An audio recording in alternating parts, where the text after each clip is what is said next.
The incredibly vast expanses of the universe are astonishing in their scale, and we are merely insignificant specks, capable of perceiving only a tiny fraction of this immense reality.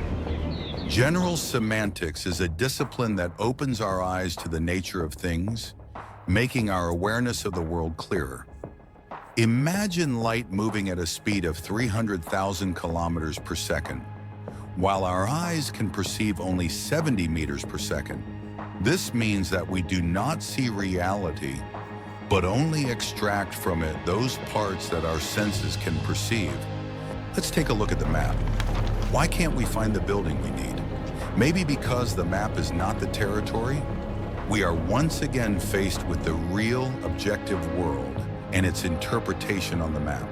Also words. The word key is not the key itself and can refer to completely different objects. According to the author of the discipline, Alfred Korzybski, the main task of general semantics should be considered the development in people of the quality he called awareness of abstraction.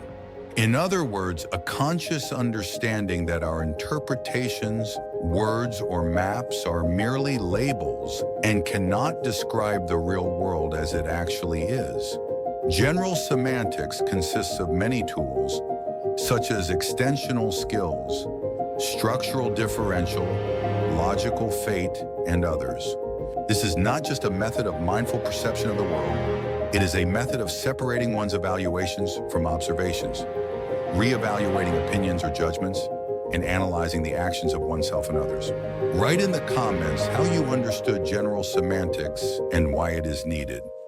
Subscribe to the channel and stay tuned for new videos. See you soon.